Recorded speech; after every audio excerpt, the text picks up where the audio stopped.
स्थिर रहना। किसके ऊपर? ढलान से तो एक स्फटिक मणि का चिकना स्तंभ बनाया, उसके ऊपर कांच का कंचा, जानते हैं आप लोग, खेलने वाला कंचा। हाँ, तो मेरे मित्र, हाँ, तो कांच का कंचा आंटी, वो कांच का कंचा जो है ना कितना चिकना, अब क्या किया, स्फटिक मणि पूर्ण ढलान सिक्त और उसके ऊपर कांच का कंचा गोल, उसको रख रहा है संजय भट्टारक। हे मित्र, कांच के कंचे को स्फटिक के स्तंभ पर ढलान युक्त और इतना स्थान नहीं है कि कंचा उस पर स्थिर बैठ सके, रख सके, वहां तुम कैसे रख सकते हो? मित्र, जैसे कांच के कंचे को स्फटिक के स्तंभ पर टिकाने के लिए तुम्हें बहुत सोचना पड़ेगा, ऐसे ज्ञानी चित्त को चिद पर स्थिर करने के लिए तुम्हें बहुत सोचना पड़ेगा।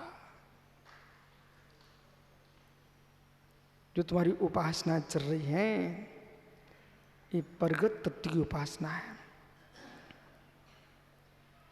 भगवान की प्रतिमा को नमस्कार कर लेना बहुत सरल है,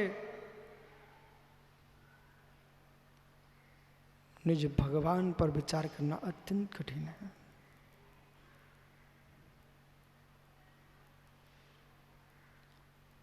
अब आप समझ जाएंगे, स्वामी, घर बसा करके जीना सरल है, अनगारी बन करके निज में स्थिर होना कितना कठिन है। जिस दिन जीव एक बीतरागी दिगंबर मुनि के वास्तविक मुनि धर्म को जान लेगा, उस दिन मेरे मित्र मुनि चरणों से सिर नहीं ऊपर उठा पाएगा। और जिस दिन मुनि के आचरण को छू लेगा, उस दिन वो मुनि बेटा संपूर्ण सागर किसी भी पर वस्तु पर आंख नहीं उठा पाएगा।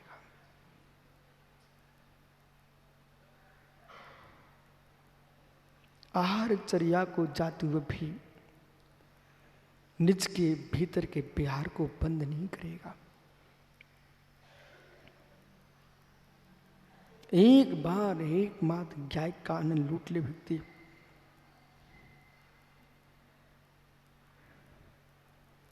एक सज्जन ने कल मुझसे बहुत सुंदर बात की। एक युवा आया, कहता, गुरुजी, हमने पुरुषार्थ देशना का स्वाद नहीं किया, लेकिन बंद करके रख दिया। हमने कहा, भाई क्यों रख दिया? स्वामी, जब जब पढ़ता हूं तो मैं त्यागी हो जाता हूं। ये कोई पुराण नहीं चल रहा है, सामने कल यहां बैठा था वो युवा, वो कह रहा था, गुरुजी, जब जब पुरुषार्थ देशना ग्रंथ पढ़ता हूं तब तक मैं त्यागी बन जाता हूं, और पढ़ते पढ़ते मैंने इतनी सामग्री छोड़ दी है और मैंने बंद इसलिए कर दिया है, पूरा त्यागी बन गया ना तो घर की स्थिति बिगड़ जाएगी। सुनना, एक युवा लगभग 25-24 साल का हुआ, यूं कहना, स्वामी हम पुरुषार्थ देशना को पढ़ रहा हूं। वो बालक भिंड का था, कल यहां बैठा था, टोपी लगाए, कह रहा था, स्वामी हम जो है ना पुरुषार्थ देशना जब पढ़ते हैं तो मेरे सारे वस्तुएं छूट गई और मैंने बंद करके रख दिया। बोले क्यों? बोले जब माता पिता दिखते हैं तो सोचना पड़ता कि इनका क्या होगा। उनके बेटा तुम एक काम करो, पढ़ो तो वैराग्य हो ही जाएगा, तो माता पिता का दिखना भी बंद हो जाएगा। और जब तक वैराग्य नहीं है तब तक माता पिता दिखते ही रहेंगे। जिनको वैराग्य है उन्हें सचित अचित मिश्र कोई भी द्रव्य अपने दिखाई नहीं देते, और जिनको सचित अचित मिश्र द्रव्य अपने दिखते हैं अभी वैराग्य का अभाव है। तब तक वैराग्य का अभाव है। और सचित अचित मिश्र, तीन प्रकार के द्रव्य आपको अपने दिखना बंद हो जाएगा, उस दिन आपको वैराग्य हो जाएगा। जब तक पंडित राजकुमार जी आपको अपने पिताजी दिख रहे हैं तब तक वैराग्य का अभाव है। जिस दिन आपको अपना शरीर भी अपना नहीं दिखेगा उस दिन वैराग्य उत्पन्न हो जाएगा। यानी सचित अचित मिश्र पर द्रव्य जो आपको अपने दिख रहे हैं, आपको आत्म वैराग्य का अभाव है।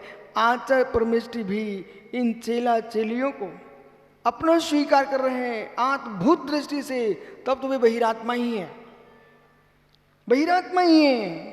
आचार्य परमेष्टि चेला चेलियों को सचित पिच्छिक मंडल अचित इनसे युक्त मिश्र इनको इस भाव से देख रहे हैं, ये जीव अपना कल्याण करें इतना ही संबंध मेरा है, बाकी मैं हूं पर हैं। तो अंतरात्मा और मित्र, अंतरात्मा और इनके विकल्प से शून्य हो जाए तो उत्कृष्ट अंतरात्मा हो जाएंगे, और वो मित्र और इनको देखने की आंख ही समाप्त हो जाएगी तो केवल ज्ञान प्रकट करके परमात्मा हो जाएंगे। क्या जब तक पर को देखने की आंख खुली है हे जीव, तब तक वैराग का अभाव है। बंद स्थान, बंद स्थान।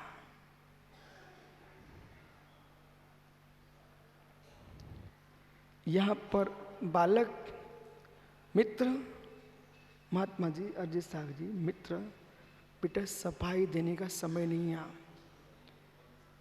ये सफाई देने का समय नहीं है, साफ होने का समय है। इसमें तो यूं खोजो कि मेरे भावों की दशा क्या है। ये सफाई मत दो कि जैसे आप मुझे देखते हो ऐसे मैं सबको देखता हूं। बेटा नहीं देख पाते हो, सफाई मत दो।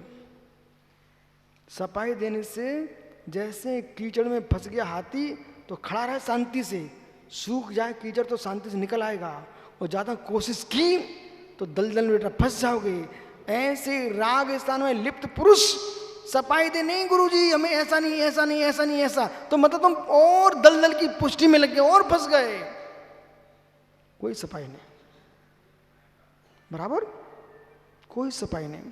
यहां तो ये देखना है सचित अचित मिश्र, ये तीन प्रकार का परिग्रह है। इसमें क्या देखना आपको? अहमेदम, बोलिए गाथा।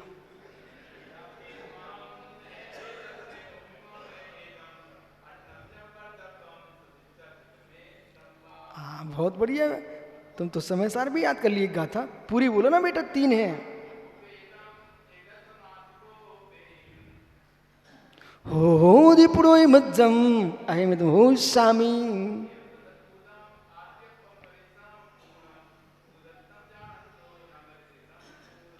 ये समय सार, ये समय सार गाथा है। समय सार तो वो है, अर्घाव तारण असि प्रहारण में सदा क्षमता धरण। एक योगी ध्यान में लीन, शत्रु आया सामने, उस धनुष बाण छोड़ दिया, भक्त आया उसने पुष्प छोड़ दिए, पर प्रभु दोनों में शांत थे। जो है सो है।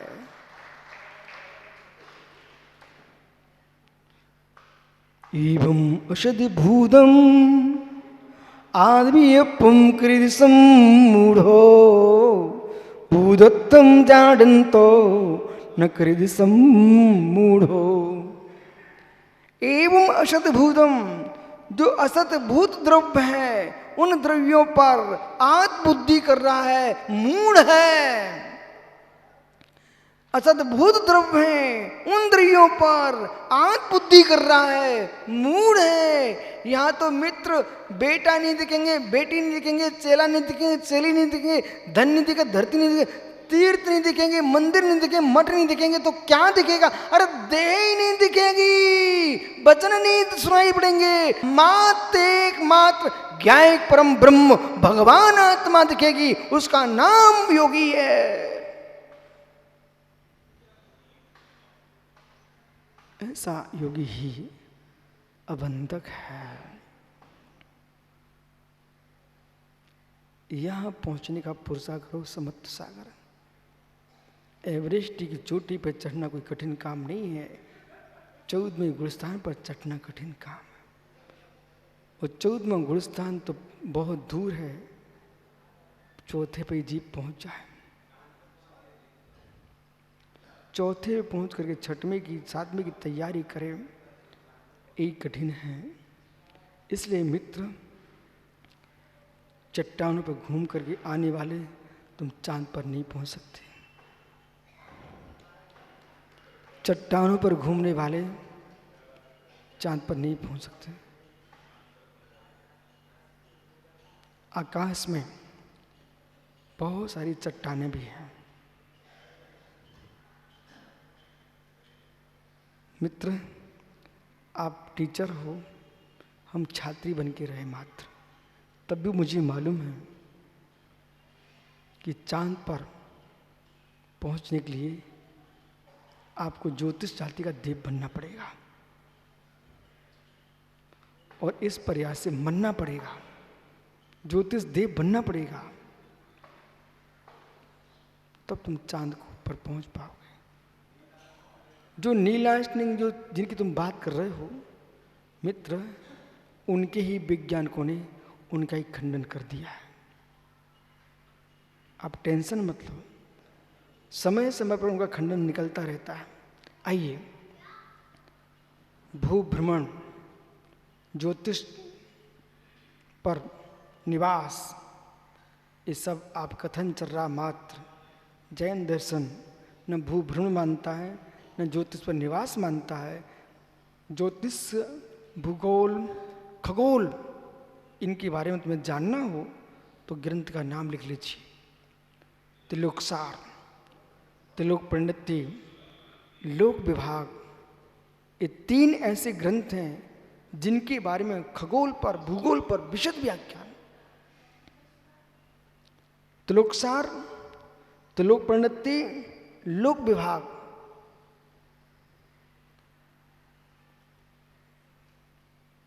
पूरी सभा को इतना तो वेदन हो ही चुका होगा, आगम अगाध है।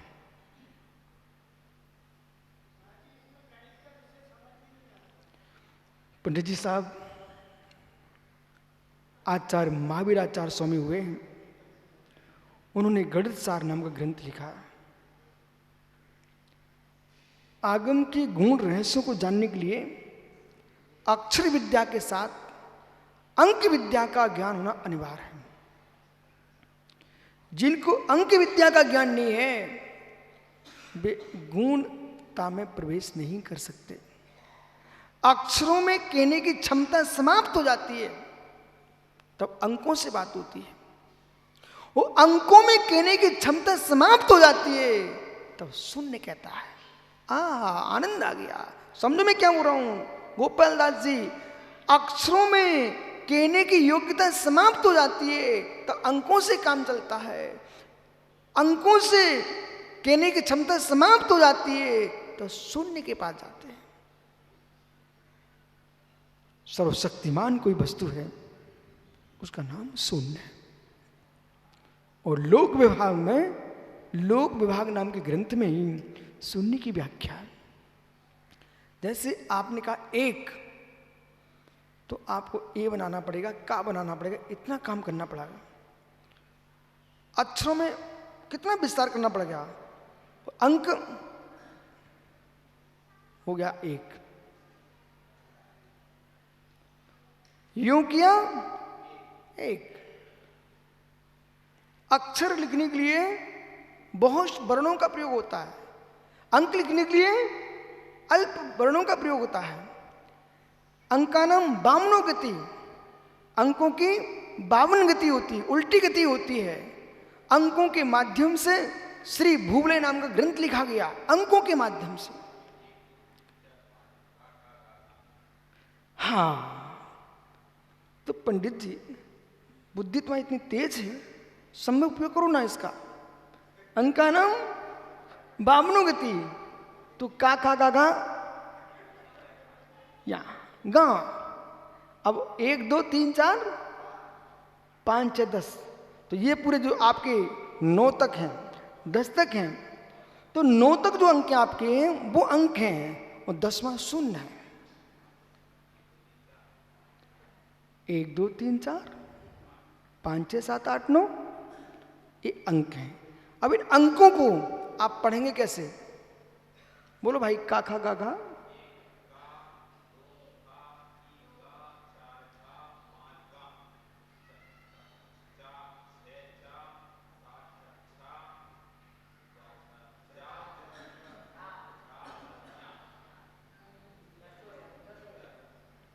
शेष अक्षरों का क्या करोगे आप? समझ गए ना? अंकानम बामनो गति। अब अंकानम बामनो जो गति है ना, ये गोमट सार जीव कांड में इसके बारे में समझाया है। और गणितीय पद्धति में सारे जो विषय हैं और गणित 2 प्रकार का होता है, लौकिक गणित, अलौकिक गणित। जहां पर अक्षर अंकों की व्याख्या चल रही है वहां तक तो लौकिक गणित तुम्हारा काम कर लेगा। जहां अंक भी समाप्त हो जाएंगे वहां पर अलौकिक गणित चलेगा। फिर कहेंगे पल्य, पल्लोपम, अद्धापल, अद्धापल्लोपम, उद्धार पर, उद्धार पल्लोपम, अद्धासागर, अद्धासागरपम। इस प्रकार से आपके कल्प काल आदि चलते चले जाएंगे। हुंडा स्मृति अवसर काल चलेंगे। ये अलौकिक गणित है, वो मानाकी में चलेगा, वो मानाकी में चलेगा। इसलिए मेरा सभी मुनियों से और श्रावकों से कहना है, आप विद्या को कभी गलत ना समझो। आपको गणित अच्छा आता ना, आप गणित में उन्नति कीजिए, क्योंकि गणित के बिना गुण रहस्यों को कभी उद्घाटित नहीं कर पाएंगे आप जीवन में। धीरे से अक्षरों को सीख करके और समाधिस्थ हो जाओगे और अंकों से बचते रह जाओगे। जितना ज्योतिष है, गहरा ज्योतिष, वो अंक ज्योतिष है। अंक ज्योतिष के माध्यम से ये बताया जा सकता है कि कौन व्यक्ति क्या करने वाला, क्या कर चुका, क्या करेगा। अंक ज्योतिष बहुत प्रचंड ज्योतिष है। अब ज्योतिष को लोग झूठा कहलवाने लगे, क्यों? वास्तव में ज्योतिष झूठा नहीं है, वो अनुमान प्रमाण का विषय है। जो ज्योतिष जानते तो है नहीं है और ज्योतिष बताने बैठ जाते हैं, ऐसे अज्ञानियों से बदनामी होती है।